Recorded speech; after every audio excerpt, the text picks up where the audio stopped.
wabarakatuh. Alhamdulillah wa syukurillah. Asyhadu an la ilaha illallah wa asyhadu anna Muhammadar Rasulullah. Allahumma shalli ala Muhammad wa ala Muhammad. Kita kembali untuk mengikuti perkuliahan ekonomi Islam. Yang dalam pertemuan kali ini kita akan membahas atau mengupas tentang konsep dasar ekonomi Islam. Dan tentunya mudah-mudahan penjelasan ini bisa memberikan suatu sarana untuk kita bisa berdiskusi lebih lanjut di dalam forum. Yang pertama, kita harus mengetahui dulu tentang definisi ekonomi, ya, definisi ekonomi. Nanti kita kaitkan definisi ekonomi dalam Islam. Nah, dalam penjelasannya secara umum, ekonomi ini kita bisa definisikan itu sebagai suatu aktivitas atau perilaku, ya, perilaku manusia dalam memenuhi kebutuhannya. Nah, dalam definisi yang lain itu kita bisa menyatakan bahwa ini adalah menjamin berputarnya harta antara manusia. Jadi memaksimalkan fungsi hidupnya. Sehingga hamba Allah ini mencapai suatu falah atau kemenangan untuk di dunia maupun di akhirat. Nanti insya Allah nanti kita bisa bahas tentang perilaku, ya, perilaku perbandingannya antara perilaku ekonomi dalam sudut pandang ekonomi Islam maupun ekonomi kontemporer atau yang disebut dengan ekonomi non-Islam. Nah, dalam ekonomi dalam Islam ini adalah mempelajari perilaku manusia untuk memenuhi kebutuhan hidupnya dengan memperoleh tujuan falah, yaitu kedamaian, kesejahteraan dunia dan akhirat. Nah, kalau dibandingkan misalnya ekonomi katakanlah yang konvensional, ini hanya pada pemenuhan kebutuhan di dunia, tidak berorientasi pada pemenuhan kebutuhan di akhirat. Jadi artinya dampak dari perilaku ekonomi itu hanya untuk memenuhi kebutuhan di dunia. Kemudian kita definisikan untuk ekonomi Islam ini, itu landasannya itu cenderung kepada syariat. Jadi sebagai rujukan perilaku dari fitrah manusia, yaitu adalah pemenuhan kebutuhan di dunia dan di akhirat. Nah, artinya kita yakinin bahwa ekonomi Islam itu dia tidak terlepas daripada syariat atau ketentuan agama yang berlaku.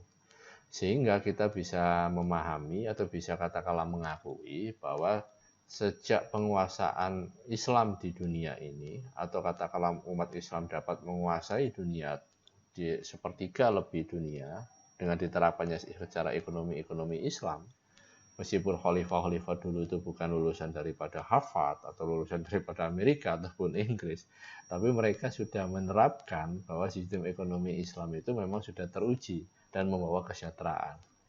Nah, ambil contoh seperti Khalifah Abdul Aziz itu juga pada akhir pemerintahannya meskipun hanya 2,5 tahun, tapi juga justru bisa membawa kesejahteraan bagi umat. Bahkan di akhir pemerintahannya atau di akhir hayatnya itu yang hanya katakanlah hanya membutuhkan waktu hanya 2,5 tahun, masyarakat tidak membutuhkan adanya menerima zakat. Manusia tidak ada masyarakat yang mau menerima zakat. Nah, ini adalah suatu hal pembeda antara ekonomi Islam, penerapan ekonomi Islam dan penerapan ekonomi secara konvensional. Nah, ada beberapa definisi ekonomi dalam Islam, ya. Ini diantaranya ada Hasanuz Zaman. Ini pada intinya adalah bahwa dengan adanya aturan ini mencegah ketidakadilan dalam pencarian dan pengeluaran sumber daya. Nah, kalau misalnya katakanlah untuk saat ini, ya, mungkin keadilan atau ketidakadilan ini sudah terjadi atau hampir di beberapa segmen atau beberapa katakanlah di bidang itu ketidakadilan dalam pencarian dan pengelolaan sumber daya ini memang sudah terjadi, sehingga bisa ada terjadi gap antara yang kaya dan miskin.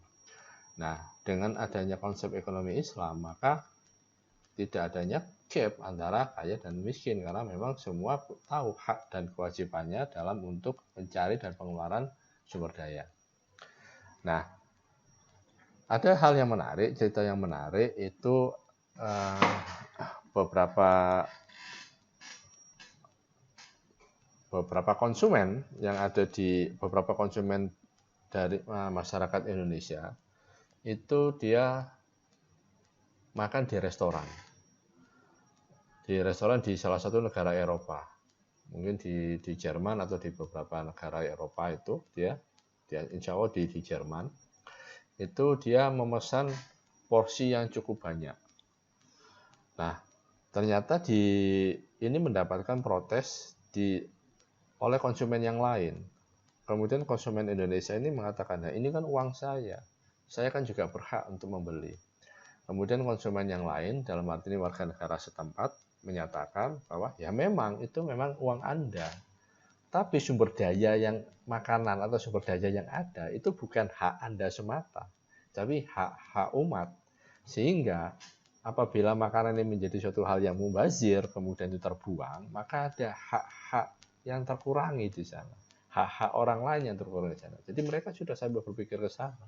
Dan ini yang perlu kita nanti bangkitkan, kita praktekkan, dan sebagainya. Ya.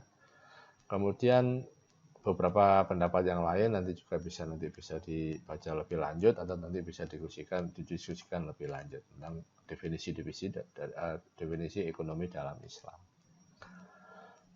Dalam lanjutannya juga ya bahwa definisi ekonomi dalam Islam ini juga berdasarkan dari Al-Quran dan As-Sunnah maupun akal dan pengalaman. Ini pendapat dari Siddiqi, pendapat dari Akrar Kam ini sama, yaitu mempelajari kesejahteraan manusia yang mengorganisasi sumber daya bumi, dasar kerjasama dan partisipasi. Nah, mengapa ini sangat penting adanya keadilan atau ketidakadilan? Karena memang saat ini terjadi penguasaan ekonomi yang tidak berimbang atau tidak adil, yang mana 10% masyarakat dunia itu menguasai 90% sumber daya yang ada di dunia. Terbaliknya 10% sumber daya ini dikuasai oleh 90% masyarakat atau penduduk yang ada di dunia. Dan ini yang perlu menjadi suatu kajian yang menarik dan perlu pembahasan lebih lanjut. Kemudian definisi konvensional daripada ekonomi ya, itu hanya memenuhi kebutuhannya yang tak terbatas dengan menggunakan faktor produksi yang terbatas. Nah, ini adalah mempelajari perilaku manusia. Contoh misalnya kebutuhan, sebenarnya bukan kebutuhannya tidak terbatas ya, tapi definisi yang lebih tepat ini adalah keinginan yang tidak terbatas. Nah, karena antara kebutuhan dan keinginan itu berbeda. Kalau kebutuhan itu apa yang harus kita penuhi. Kalau misalnya tidak kita penuhi, maka akan berakibat dampak yang negatif bagi kita. Contoh misalnya perbedaan antara keinginan dan kebutuhan. Makan itu suatu kebutuhan. Artinya kita lapar, kita makan, itu suatu kebutuhan. Apabila kita tidak makan, maka kita tidak akan mempunyai suatu tenaga yang cukup untuk melakukan suatu aktivitas, tidak punya suatu energi yang cukup, tidak mempunyai suatu asupan gizi yang cukup, sehingga akan membawa dampak yang negatif bagi kita. Kalau kita tidak bisa memenuhi kebutuhan makan yang cukup. Ya. Misalnya kebutuhan makanan cukup, artinya kebutuhan makanan yang memiliki gizi-gizi yang cukup. Ya, ada nasi, ada lauk, ada sayur, dan sebagainya. Bisa jadi katakanlah nasi, lauk, telur, tempe, sayur, katakanlah sayur pecel, nah itu sudah cukup bagi kita untuk memenuhi kebutuhan energi kita. Namun, kalau misalnya katakanlah keinginan, itu bisa berbeda lagi. Keinginan bukan hanya katakanlah nasi, lauk tempe, atau ikan asin, atau telur, atau sayurnya pecel, atau sayurnya lodeh, atau sayurnya sop. Tapi bisa jadi, misalnya kita beli makanan steak yang cukup mahal, atau salmon yang mahal, yang harganya luar biasa.